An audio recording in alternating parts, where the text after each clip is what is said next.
Slang, those informal, often playful, and sometimes controversial words and phrases, adds a layer of richness to language that formal vocabulary simply can't match. Slang is part of what makes language alive, dynamic, and constantly evolving. In this video, we're going to take a look at slang from a slightly academic perspective and explore how these vibrant, unofficial words offer insights into society, culture, and identity. Plus, we'll get into some fun examples from around the world to show just how creative human language can be.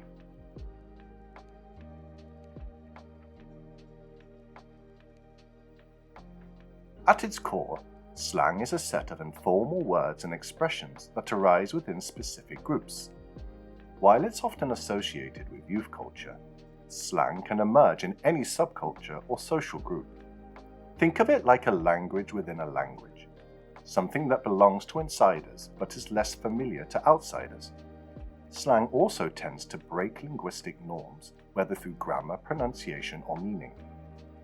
Academically speaking, slang is seen as an example of what's called non-standard language. Non-standard language doesn't necessarily mean incorrect or ungrammatical. Rather, it's language that diverges from what is considered the standard or official form.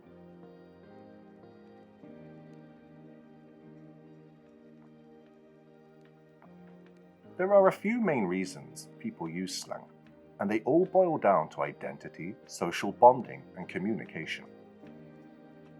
One of the main functions of slang is to signal group identity. By using specific slang, you're making yourself as part of a particular group, whether that's a generation, subculture, or social circle. This is especially noticeable in teenage slang, where using certain words or expressions serves as a badge of youth. But we also see this in professional or subcultural settings. For example, musicians, gamers, or even academics often have their own sets of slang that act as a form of linguistic gatekeeping. Slang is often associated with pushing back against authority or societal norms.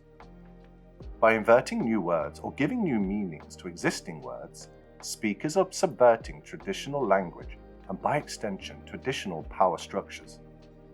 In this way, slang has historically been a form of resistance. For instance, in the African American vernacular English, words like dope or lit emerged in communities that have been marginalized. Slang often serves as a tool for covert communication, allowing people to share information in ways that outsiders might not understand. This is common in contexts where secrecy or discretion is necessary, such as among subcultures, marginalized groups, criminal groups, or even within prison populations. In prisons, unique slang terms allow inmates to communicate discreetly about guards, contraband, or planned activities without alerting authorities. For example, terms like kite refer to a written message passed secretly, and fish denotes a new inmate. In this way, slang acts as a shield, enabling covert exchanges and protecting shared knowledge within a group. Slang is often quicker, more efficient, and even funnier than standard speech. Some slang terms pack a lot of meaning into a short, catchy phrase. For instance, calling something extra to describe someone who's over the top is much quicker than saying, "This person is behaving overly dramatic."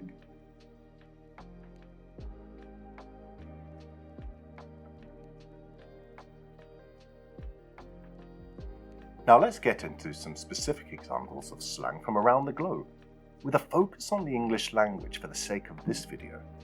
And let's see how different cultures express themselves through this unique part of language. In the US, slang is a constant game of reinvention, with expressions that spread rapidly due to social media. Take the term ghosting, for example, which describes cutting off all communication with someone abruptly.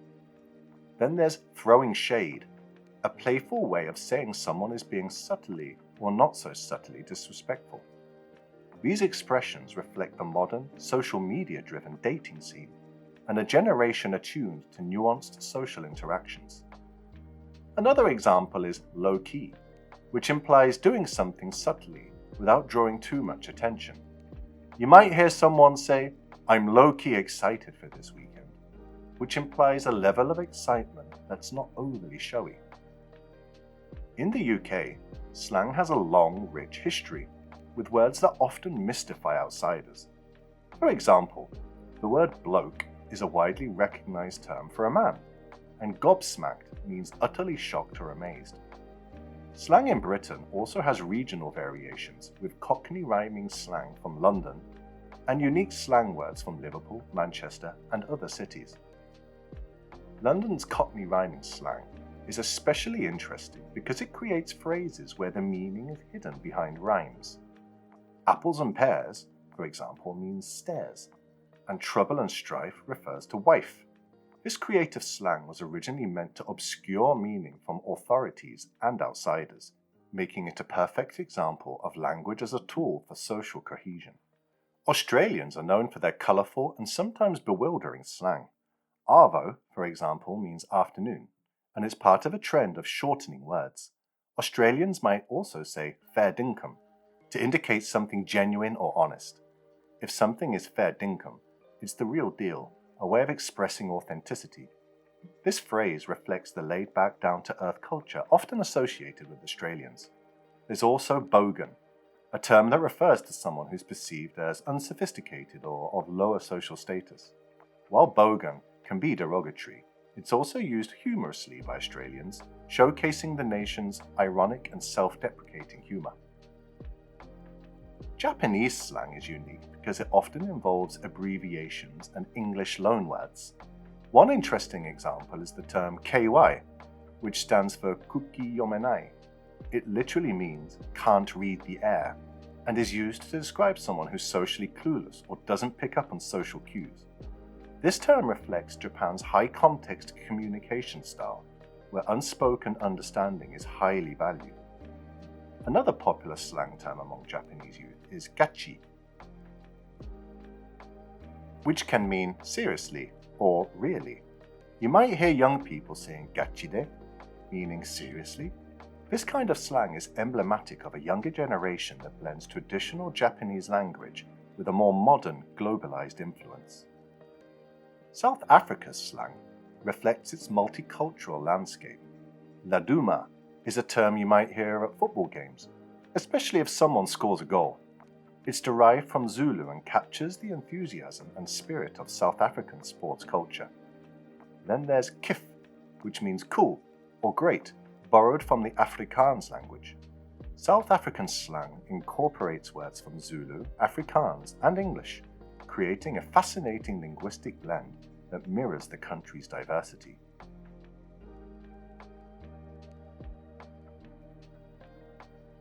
One of the remarkable things about slang is how quickly it evolves.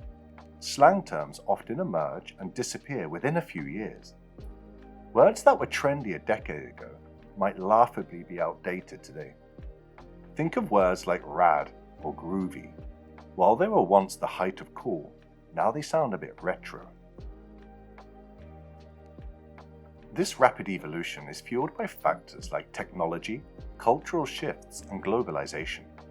Social media has sped up this process immensely, with terms spreading across countries and cultures almost instantly. And while some slang might be short-lived, others become entrenched in mainstream language.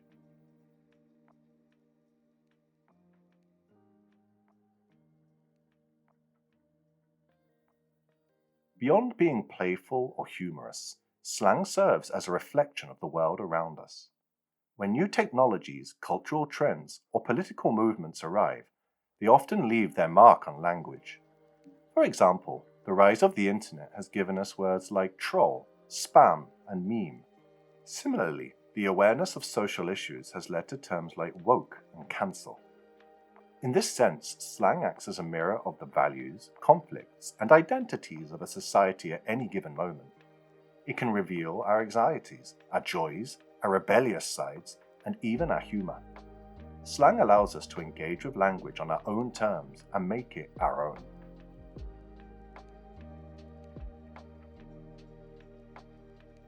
So what does the future hold for slang?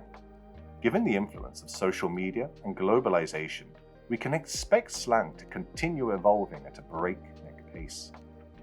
we'll likely see more words that reflect our increasingly digital lives and a growing overlap between different cultural expressions.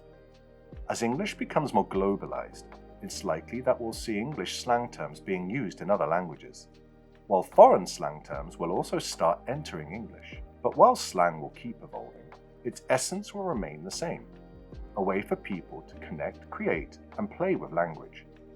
It reminds us that language isn't static or purely functional, it's vibrant, flexible, and constantly shaped by the people who use it.